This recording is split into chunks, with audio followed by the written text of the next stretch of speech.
2021년도 얼마 남지 않았는데요. 올해 돌이켜보면 올해에도 정말 좋은 책들을 많이 만나본 것 같습니다.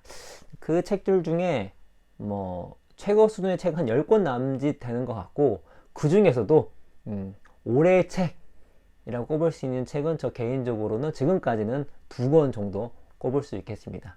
그 중에 한 권을 여러분께 소개시켜 드리도록 하겠습니다. 바로 존 메이너드 케인스입니다. 두꺼운 벽돌책인데, 그 탑 2 중에 이 책 말고 단 한 권은 다른 출판사 책이에요. 나중에 기회 되면 그건 소개시켜 드리도록 하겠습니다. 일단은 이 존 메이너드 케인스 이 책은 저만 그렇게 평가를 한 게 아니라, 저만 올해의 책으로 뽑은 게 아니라, 일단은 누구나 다 알만한 저널 그 뉴욕타임즈와 이코노미스트에서 2020년 올해 상으로 꼽힌 책이고요. 그 다음에 2021년 힐먼상 수상작입니다. 힐먼상은 이 저널리스트가 쓴 책 중에 그의 최고인 책을 꼽는 그런 상인데, 바로 이 책이 이제 꼽혔고요. 그 외에도 컨델 역사상 후보에 올랐고, 전미 도서 비평가 협회상 파이널리스트 최종 후보까지 오른 명저 오브 명저가 바로 이 책이고, 제가 올해도 판권을, 뭐 작년에도 그렇고 판권을 많이 샀는데, 이런 책을 이제 제가 판권을 할 때마다 매우 스스로 자랑스럽고, 뭔가 정말 내가 이 일을 하기 잘했다, 이런 쾌감을 느끼려고 내가 판권을 사고 있구나 라는 것을 다시 한번 읽혀준 책이 바로 존 메이너드 케인스입니다. 이 책은 제 기억으로는 거의 비딩도 없어가지고 제가 그냥 딱 사갖고 왔죠. 그 말 즉슨 저만 이 책의 가치를 봤다는 거, 개인적으로 자랑스럽습니다. 이 책의 감수를 홍춘욱 박사님이 해주셨거든요. 홍 박사님은 제가 생각하는 국내 최고 이코노미스트 중에 한 분이신데, 이제 그분하고 홍 박사님하고 사석에서 이 책에 대해서 얘기를 했는데, 놀랍게도 홍춘욱 박사님이 이 책을 자신의 인생책이다 라는 말씀을 해 주셨습니다. 그게 얼마나 놀랍냐면, 홍 박사님이 정말 많은 책을 읽으세요. 제 주변 중에 다독가 원탑이신 분인데, 그분이 인생책 중에 하나라고 평가한 책이라면, 이거는 제가 판권을 안 샀어도 무조건 사봤을 겁니다. 그 정도로 훌륭한 책이라는 거. 홍 박사님이 감수자의 글에 어떤 얘기를 남기셨냐면, 명색이 케인지언이라고 말하고 다니면서 케인스의 생애를 다룬 책을 완독한 것은 존 메이너드 케인스가 처음이었습니다. 케인스의 생애를 제대로 다룬 책도 거의 없는 걸로 알고 있어요. 여기서 케인지언이란 케인스가 주창한 경제학 이론에 공감하며 이를 활용하여 세상에 개입하고 미래를 전망하려고 노력하는 사람들을 통칭하는 개념입니다. 이 책을 접하기 전 케인스와 관련된 다양한 경제 서적을 읽었고, 최근 발간한 케인스, 하이에크 등의 책도 살펴봤지만, 케인스의 생애와 결혼생활 그리고 경제학적 성취에 대해 이렇게 풍성하고 예민하게 들려준 책은 처음인 것 같습니다 라고 칭찬을 해주셨고요. 여기 보시면 그 2008년 노벨 경제학상 수상자인 폴 크루먼도 엄청나게 유익한 책라고 평가를 해준 책이 바로 존 메이너드 케인스입니다. 책이 좀 두껍죠. 그리고 경제 이야기가 많이 나와서 아마 경제를 좀 모르시는 분은 어려울 수 있습니다. 충분히. 그렇지만 경제 이론이 좀 들어간 책치고는 매우 쉽게 쓰여진 책이고요. 그리고 케인스가 활동한 배경이 세계 1차 대전, 대공황, 세계 2차 대전, 그 다음에 브레튼 우주 체제라고 하죠. 그야말로 달러 기축 통화가 공고히 되는 그런 시기까지, 그야말로 역사에서 정말 다이나믹한 20세기 초반의 이야기가 생생하게 담겨있기 때문에 책이 매우 재밌습니다. 그래서 뒤에 다른 분 평가 중에서도 이런 평가가 있어요. 이 책은 엄청난 업적이다. 카터는 20세기 미묘하지만 복잡한 국민 역사를 은밀한 개인적 일화와 정치적 격변을 결합한 서사 소설처럼 써냈다. 독특하고 복잡한 사회사상가의 삶을 담은 놀라운 책이다. 소설처럼 재밌는 책이다. 술술 읽힐 수 있는 그런 책이다 라는 책이 바로 존 메이너드 케인스입니다. 그래서 올해 연말에 이 책 한 권 정도 읽어보시면 이만한 교양이 없다 라고 말씀드릴 수가 있겠는데, 우리가 이 케인스에 대해 좀 자세히 알아야 됩니다. 그러니까 우리가 지금 살고 있는 이 세상에 여러 사람의, 또 여러 위인들, 여러 천재들의 어떤 그 영향을 받고 살아가고 있잖아요. 그 중에서 정말로 우리의 개인이, 더 나아가서 국가가, 우리 인류가 이 케인스의 영향을 많이 받고 있는데, 사실 그것이 케인스 때문이라고 모르는 사람이 대부분이에요. 특히 최근에 우리가 2008년 금융위기와 그 다음에 코로나 사태를 겪으면서 경제적으로 정말로 격변기를 겪었잖아요. 그때 실행된 뭐죠? 대부분의 정부 정책, 통화 정책, 이런 것들은 그 모든 토대가 바로 이 케인스한테 나온 것입니다.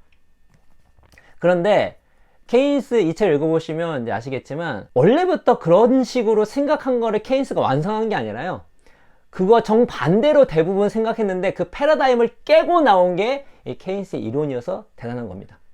그리고 100여 년 가까이 전에 나왔던 그러한 경제 철학, 경제 이론들이 지금 우리 삶의 실생활에 아주 적극적으로 적용되고 있고, 그 적용된 거 안에서 우리 개인과 국가, 이 사회가 돌아가고 있다는 것이죠. 그래서 우리가 케인스에 대해서 많이 알아볼 필요가 있고요. 그런 취지에서 이런 책들은 꼭 교양으로 읽어볼 필요가 있다는 생각이 듭니다. 일단 케인스가 얼마나 대단한 사람이냐 라는 것들은 일단 이 책에 나온 내용 중에 케인스 부고가 나와요. 한번 읽어드릴게요. 뉴턴 이후로 세계 정치와 지적 발달에 케인스만큼 심한 영향을 미친 유럽인은 없었다. 타임스는 케인스의 부고 기사에 그를 애덤 스미스 이래 가장 위대한 경제학자라고 표현했다. 하지만 이런 극적 천향도 스미스에 비견할 케인스나 프톨레마이오스에 비견할 코페르니쿠스처럼 하나의 패러다임을 다른 패러다임으로 바꾼 표현일 뿐, 케인스 같은 사상가를 설명하기에는 부족했다. 그는 관대하고 마음이 따뜻하며 설득력이 강한 만큼 허영심이 많고 옹졸하며 근시안적이고 몰인정했다. 케인스와 만나본 사람 중 그에 대한 첫인상이 변하지 않는 경우는 상당히 드물었다. 심지어 그의 사상적 적수들도, 하이에크 이런 사람들이요, 케인스에 대한 추억을 곱씹으며 그를 애도했는데, 브레턴 우주 여행 때 리오넬 로빈스가 쓴 일기보다 이를 잘 보여주는 경우는 없을 것이다. 케인스처럼 활기차고 다방면에 특출한 삶을 산 사람도 드물었다. 그는 비트겐슈타인과 맞먹는 철학자였고, 실제로 비트겐슈타인과 친구 관계이고요. 비트겐슈타인이 먹고 사는데 도움을 준 사람이 케인스입니다. 두 번의 세계대전을 쥐락펴락한 제국의 영웅이었으며, 위대한 계몽주의의 인물들과 고대 화폐의 특이점을 발견한 역사가이자 대중의 마음을 끌어오르게 하고 고무시킨 언론이면서 유명한 예술운동의 후연자였다. 이 뭐죠? 전형적인 폴리메스의 전형이라고 할 수가 있는데요. 이 책 읽어보시면 케인스라는 인물이 정말 매력적입니다. 매력적이고, 저 개인적으로 되게 좋아하는 사람이에요. 왜냐면 제가 좋아하는 유형 중에 뭐가 있냐면, 되게 뛰어나다 하더라도 좀 현실 감각이 있는 사람들, 더 나아가서 어떤 자신을 초월해서 타인을 도와주고, 그리고 어떤 민족주의에 이렇게 함몰되지 않고, 당연히 애국심도 있지만 더 나아가서 인류에까지, 또 세계적 평화 이런 것까지 관심이 있는 사람. 그렇지만 너무 완벽하지 않아. 그래서 좀 빈틈이 있어. 그래서 더 이렇게 좀 사랑스러운 인물, 그런 사람이 바로 이 존 메이너드 케인스, 이 사람이고요. 읽어보시면 이런 역설적인 사람도 없을 정도로 그런 특이한 삶을 산 사람이 케인스입니다. 케인스의 이제 업적을 좀 이렇게 얘기를 해보면, 한번 또 읽어드릴게요. 케인스가 이룬 업적들을 1940년대에 논하기는 어려웠다. 실업률은 사라지고 인플레이션은 통제됐으며 쇠퇴했던 세계 민주주의도 반전의 계기를 맞이했다. 이런 성공은 경제학 분야에서 케인스와 그의 적수들이 벌였던 논쟁 내용을 바꿔버렸다. 프리드리히 폰 하이에크가 지지하는 원칙, 즉 긴축 고금리 정책, 디플레이션을 통해 경제 체제에서 과잉된 것들을 제거하는 방법은 정치적 반향을 크게 일으키지 못했다. 하이에크의 개념은 정부 지출에 대한 케인스의 원칙이 효과를 발휘하지 못할 때에만 목소리를 높일 수 있었다. 케인스가 제시한 전시 호황이 뚜렷이 현실화되자 적자 재정과 저금리 정책은 자멸의 길이란 논리는 힘을 잃게 되었다. 뭐죠?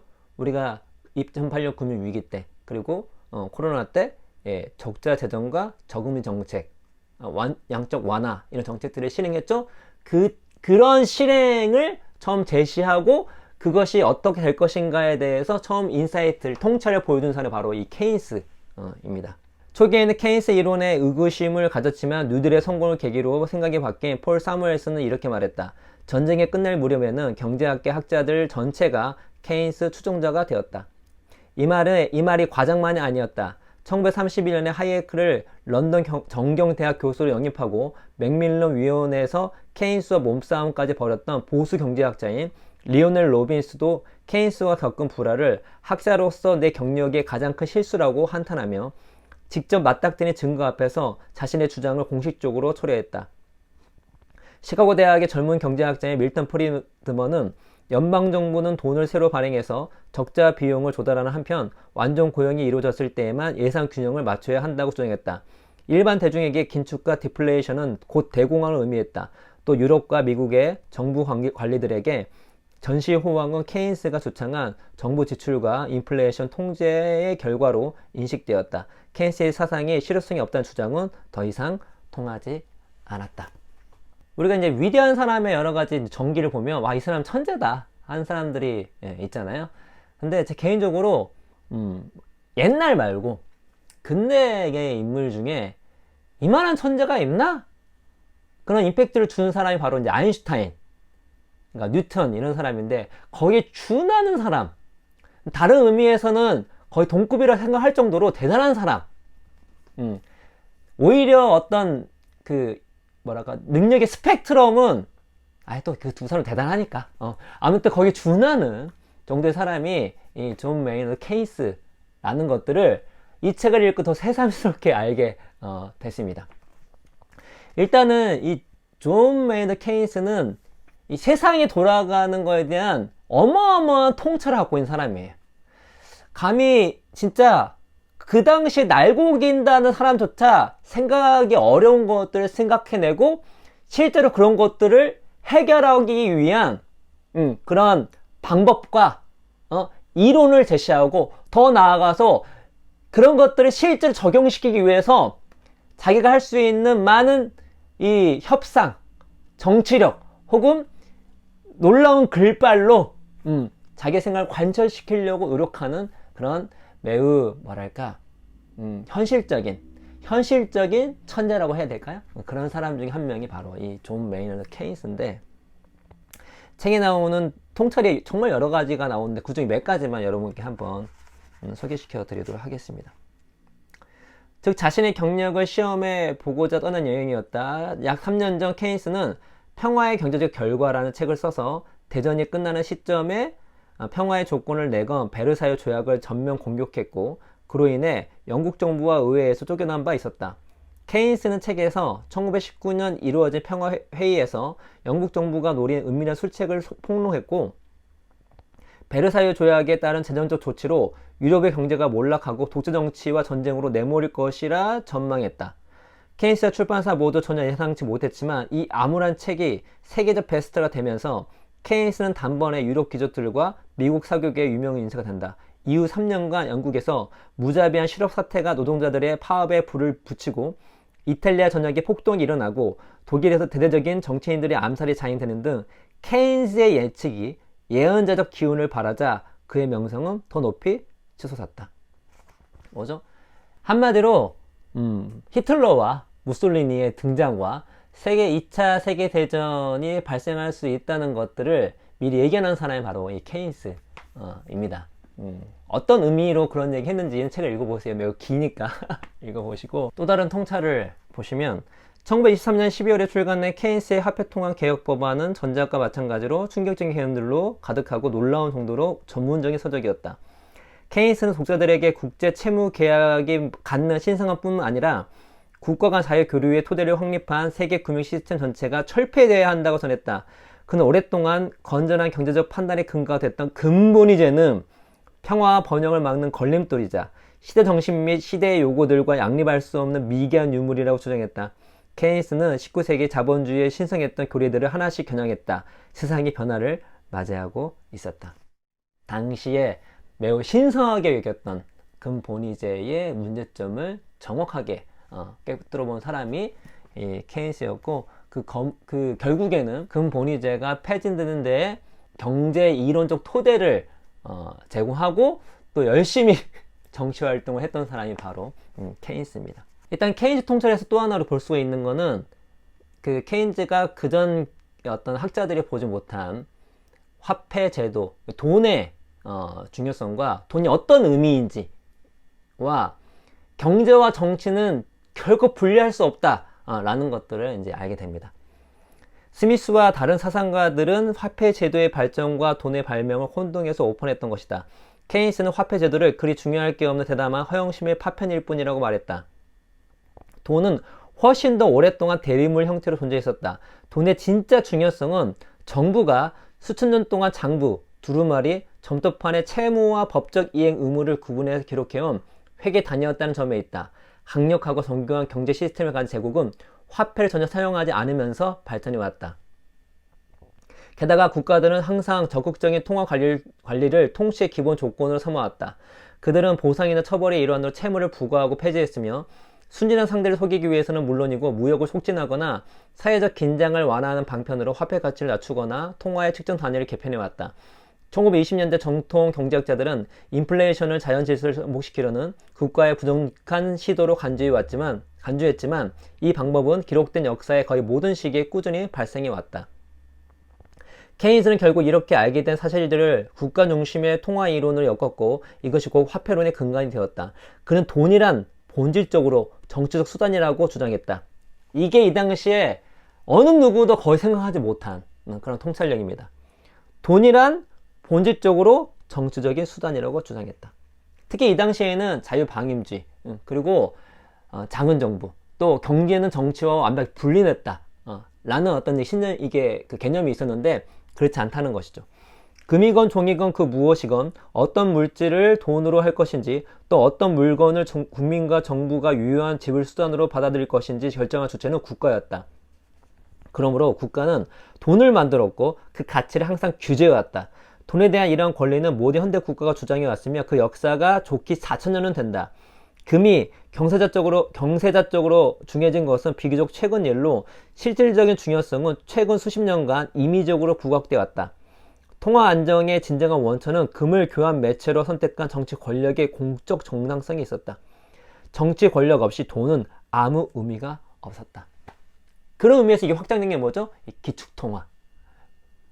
기축통화, 패권군만 가지고 누릴 수 있는 것이 기축통화죠. 그래서 이 통화 권력, 통화 수단이라고 하는 것은 권력, 정치와 불가분의 관계. 본질적으로 돈은 정치적 수단이라는 것이죠. 케인스는 그래서 근본적으로 나오네요. 경제사를 정치사로 보게 되었다. 이게 놀라운 통찰이죠. 즉 제국이 흥망흥쇠하면서 정치 권력에 의해 정복하고 인수한 재물의 이야기를 본 것이다. 더 나아가 경제학은 확고부동한 자연의 법칙에 대한 냉혹한 과학적 탐색이 아니고 인간이 택한 정치 방식의 동향에 대한 일련의 관측일 뿐이었다. 학문으로서 경제학은 인간의 사회적 행동에 맞춰 나가야 했고, 그런 만큼 시간이 지나면서 많은 변화를 겪게 되었다. 케인즈가 또 맥밀런 위원회 앞에서 이렇게 설명했다. 임금이 현실을 거슬러 삭감되어야 한다면 나는 그것을 더 이상 경제 법칙이라 여기지 않습니다. 그건 사실의 문제일 뿐입니다. 경제 법칙은 사실을 규정하지 않고 그 결과가 무엇인지만 알려줍니다. 근데 흥미로운 점은 케인스가 이 옛날 때 이런 얘기를 했음에도 불구하고 한동안 경제학은 자연과학인 양, 여기 했던 자연의 법칙에 대한 냉혹한 과학적 탐색인 것처럼, 그리고 수학을 중심으로 그리고 어떤 인간의 어떤 심리와 행동, 특히 인간을 합리적인 존재로 규정을 하고 모든 걸 판단했잖아요. 그렇게 오랫동안 해오다가 그게 이제 소칭 2008년도 금융위기가 오게 되고, 그러면서 행동경제학이 꼽히게 되면서 지금 예전에 생각했던 케인즈의 어떤 경제적인 관점이 지금은 이제 주류가 되었지만 한동안 그러지 못했거든요. 근데 케인즈는 이미 그 옛날 때부터 경제학이라고 하는 것보다 자연과학이 아니라 인간이 하는 거니까 인간의 심리와 행동 그리고 정치와 불가분의 관계가 있다라는 통찰을 이미 해왔다는 것이죠. 그리고 케인즈의 이제 최고의 통찰 중에 하나가 바로 이겁니다. 그러니까 케인즈가 대단한 게 그 시대의 주류 패러다임 그리고 일반 상식과 좀 다른 반직관적인 그런 얘기들을 얘기하고 그것이 현실 적용시키려고 노력했고 실제로 그게 현실 적용된 거예요. 이는 통화 시스템의 심오하고도 반직관적인 의미를 제시했다. 대공황처럼 전례 없이 심각한 상황에서는 소비를 진자시키는 방법 자체는 그다지 중요하지 않았다. 정부가 무엇이든 조치에 나서는 것이 중요했다. 정부가 돈을 쏟아부으면 피라미드 축조, 지진, 심지어 전쟁으로도 부는 증대될 수 있었다. 게다가 투자를 위해 돈을 대출받거나 적자를 내는 것은 그 자체로 위험하지 않았다. 그런 투자는 결국 새로운 기업과 활동을 발전시킴으로써 새로운 부를 창출하게 되기 때문이다. 정부의 지출은 경제활동을 통해 증식될 수 있었다. 요컨대 건설에 투입된 1달러는 철강 공장에 지급되고 이는 다시 광산 운영에 투입돼서 많은 사람의 주머니에 돈을 채움으로써 전체 경기에 1달러 이상의 가치를 창출했다. 하지만 1달러를 받은 사람이 밖으로 나가 그 돈을 쓴다면 그 돈이 아무 활동에 활용되지 않아도 같은 결과를 낳을 수 있었다. 만약 재무부가 낡은 병에 지폐를 가득 채워서 폐광 깊숙이 묻고 쓰레기 더미로 덮은 다음 이후 성숙한 자유방임주의 원칙에 따라 민간 기업에 그것을 다시 파내려고 하면 물론 지폐가 묻힌 땅에 대한 정당한 임대권을 얻어서 더 이상 실험은 없어지고 그 파급 효과로 공동체의 실질 소득과 재산이 실제보다 훨씬 더 커지게 될 것이다. 이는 예시일 뿐 실제로는 주택사업 같은 것이 더 타당할 것이다. 이런 프로그램을 추진하는데 정치적이고 현실적인 어려움이 따른다 할지라도 아예 안 하는 것보다는 나을 것이다. 이 예는 일반 이론을 읽고 났을 때 가장 기억이 남으면서 터무니없는 이미지 중 하나다. 이 책을 비판하는 보수주의자들은 종종 이 일화를 근거로 케인스 계획 전체가 망언이라고 지적한다. 그런 헛소리를 그럴듯하다고 믿는 사람은 분명 핵심을 놓치고 있다는 것이다. 이는 기본적으로 우리가 갖고 있던 경제 문제의 본질에 대한 직관에 모순된다. 경제 활동을 마치 임의의 장치가 순조롭게 작동하도록 우리가 서로에게 행하는 속임수이자 무의미한 의식인 것처럼 만들어 놓기 때문이다. 대부분의 사람은 이를 기능적인 것으로 이해한다. 우리가 받는 급여는 생존에 꼭 필요하므로 노동에 자신의 정체성과 정서적 중요성을 부여하고 투자한다. 비록 우리의 경제적 지위가 행운과 환경에 의해 그늘져 있다 하더라도 사회적으로는 어떤 식으로는 기여할 수 있기를 바란다. 우리는 사회를 위해 더 나은 일을 함으로써 더 많은 것을 얻을 수 있다고 믿는다. 농부는 더 많은 농작물을 경작하고 작가는 더 좋은 책을 써야 한다. 케인스는 통화 경제에서는 사회를 개선하는데 반드시 덕이나 유용한 일이 필요하지 않다는 사실을 노골적으로 드러냈다. 이걸 조금 다르게 표현하면 만약에 우리가 경제 위기, 대공황이나 이번 2008년 금융위기나 코로나 사태 같은 일이 벌어졌을 때에는 뭐죠? 한마디로 돈을 때려 부어야 하는데 그 시기가 중요합니다. 그러니까 딱 우리 인간을 얘기하면 이미 갑자기 그 심장마비가 온 거예요. 아니 실신을 한 겁니다. 이때 중요한 거는 효율성이 아니라 타이밍이 중요한 겁니다. 빠르게 많은 양으로 돈을 때려 부으면서 뭔가 조치를 취해야 돼요. 만약 여기서 야 우리가 이 돈이 효율성이 뭐가 있겠네 또 이걸 하게 되면 장기적으로 뭐 부채가 쌓여서 어쩌겠네 지금 그런 논의할 때가 아니라는 것입니다. 그러다가 사람 죽습니다. 지금은 죽기 일보 직전이기 때문에 지금 힘들기 때문에 어떡한다?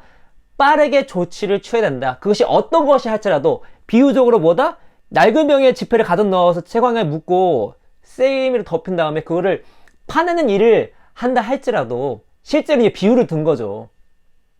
하물며 이거라 할지라도 경제에 도움이 된다는 것입니다. 정말 놀라운 사고방식이죠. 이거를 실제로 얘기하고 또 이론을 만들고 그리고 실행시키기 위해서 노력한 그래서 케인즈가 있었을 때 많은 어려움이 있었거든요. 국가적으로 이때 정말 정치가들을 이렇게 적자재정으로 정부가 나서서 정부가 수요를 창출해서 이런 위기를 타개해야 된다라고 정말 힘들게 노력한 사람이 정말 이 악물고 온 힘을 다해서 자기의 국가와 또 전 세계의 경제를 위해서 노력한 사람이 바로 이 케인즈라는 저는 케인즈가 이런 놀라운 통찰 말고도 좀 매력적이었던 게 뭐냐면 상당히 주변을 잘 챙기는 사람이에요. 그러니까 조금은 그러니까 이기적 이타주의자. 자기가 뭐 욕심도 잘 채웁니다. 자기 명성도 잘 쌓고 주식 투자도 잘하고 뭐랄까 자기의 어떤 위신을 높이기 위해서 노력도 많이 하지만 주변의 친구들, 더 나아가 세계 평화, 세계적 어떤 인류에 대해서도 생각을 많이 하는데 이런 얘기가 있습니다. 케인스의 주간지 이름 버지니아가 1928년도에 올랜도를 발표하고 마침내 주목을 받기 전까지 울프 부부의 생계를 지탱해 주었다. 버지니아 울프, 그 유명한 매우 가까운 사람이었습니다. 참고로 이게 버지니아 울프도 가까운 사람이었고 버트런트 러셀과 가까운 사람이었고, 이 케인스는 그리고 비트겐슈타인과도 매우 가까운 사람이었고, 그리고 가끔씩 아인슈타인과도 만나는, 이거 보시면 이런 핵인싸가 있을 수가 없어. 이렇게 오지랖이 넓을 수 있는 사람들은 없어. 그러니까 이 당대 거의 유명한 사람들과 다 이렇게 교류를 했던 사람이 바로 케인스입니다. 참고로 버지니아 울프는 올랜도로 1928년 한 해에만 오늘날 가치로 10만 달러에 해당하는 1434파운드를 벌었고, 남은 여생은 글쓰기 일로만 안락한 생활을 할 수 있었다.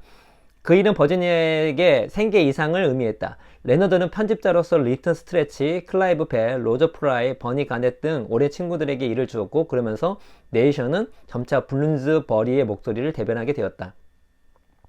레너드의 일은 파트타임에 가까워서 울프 부부가 더 많은 시간과 자원을 호가스 출판사에 할애할 수 있었고, 1년에 몇 권 안 됐던 출판물이 수십 편으로 늘어나면서 로저 클라이브, 이엔 포스터는 물론이고 로버트 그레이브나 그보다 더 유명한 거트 루드스타인, H.G. 웰슨, 심지어 지그문트 프로이트 같은 새로운 친구들의 책을 출간하게 되었다. 케인스가 쓴 정치 팸플릿도 호가스의 가장 안정적인 베스트셀러 중 하나였다. 케인스는 네이션과 그의 유명세를 활용해 모든 블룸즈버리 친구들에게 일을 주었다. 그렇게 해서 친구들이 자신의 생각을 공유할 수 있는 플랫폼을 마련하는 동시에 그들의 후반기 인생의 돈과 명성을 만들어 주었다. 그의 인생 또한 그가 꿈꾸는 상태, 즉 경제적 동력을 바탕으로 인간의 진정한 목적인 예술과 글을 실현하는 축소판이 되었다. 이 케인스의 친구들은 예술인이 많았거든요. 그래서 그 예술인이 먹고 살 수 있도록 정말 다방면으로 도와준 사람이 바로 이 케인스입니다. 또 앞으로 말씀드렸던 거죠. 비트겐슈타인이 또 먹고 살 수 있도록 도와준 사람이 이 케인스고요. 그래서 케인스는 정말로 주변에 자신의 부를 많이 나눠줬습니다. 또 많은 길을 열어줬어요. 이 사람이 성공할 수 있도록. 그런 의미에서 케인스는 자기만 잘 살았던 뿐만 아니라 자신의 가까운 주변 사람들이 다 잘 살도록 그렇게 이타성을 발휘한 그런 멋진 사람 중에 이제 한 명이 바로 이 케인스인데, 이제 뭐 이 책이 이제 두꺼우니까 이쯤에서 마무리를 하고, 저는 이제 케인스가 갖고 있는 특징을 나타내는 거는 이 앞부분에 제가 이렇게 막 하면서 열심히 썼는데, 앞부분에 케인스가 1923년 12월에 이런 얘기합니다. 종국에는 모두가 죽는다 라는 얘기를 하고, 1942년 4월에는 케인스가 종국에는 거의 모든 것이 가능하다. 이 책이 이제 이 두 개의 문구로 시작을 하거든요. 케인스라는 사람이 어떤 사람인지를 아주 명확하게 대변하는 이 명언이 바로 이 두 개입니다. 종국에는 모두 죽어요. 그래서 중요한 게 뭐죠? 지금 당장 현안이 중요한 거죠. 케인스는 매우 현실적인 사람이었고요. 현실의 문제를 해결하기 위해서 온 힘을 다했던 그런 사람입니다. 그래, 나중에 얘기하지. 근데 우리 다 죽잖아, 나중에는. 중요한 건 지금 살아있는 이 순간이야. 이 순간의 문제를 지금 당장 해결해야지. 이걸 해결도 못하면서 가타분하고 탁사공하면서 뭔 얘기만 하고 있어. 이거 같이 해결하자. 매우 현실적이고 지금 실현 가능한 그런 솔루션이 무엇인가를 계속해서 추구한 그런 천재였습니다. 근데 뭐죠? 종국에는 거의 모든 것이 가능하다. 케인스만큼 낙관적인 사람이 없습니다. 매우 낙관적이에요. 근데 케인스가 있는 시기가 뭐죠? 1차 세계대전, 대공황, 2차 세계대전. 그리고 케인스 영국 사람이잖아요. 대영 제국이 이제 그 위상을 마감하는, 이제 쇠락하는 그런 가운데 알고 보면 이 낙관성을 유지하기가 매우 힘든 그런 시기에 살았습니다. 그러나 이 케인스는 어떻게 하죠? 그런 어려운, 정말 쉽지 않은 상황 가운데서도 절대 낙관성을 잃지 않았고요. 그렇기 때문에 지금 당장 이런 어려움이 있어도 해결할 수 있다는 마인드로 글을 쓰고 이론을 만들고 협상하고 행동한 그런 사람이 바로 이 케인스입니다. 그래서 이런 엄청나게 높은 현실주의자이자 어느 누구보다 정말로 암울한 상황에서도 낙관성을 잃지 않은 낙관주의자, 이 두 가지의 어떤 그 케인즈의 특성을 나타내는 그 글귀가 바로 종국에는 모두 죽는다.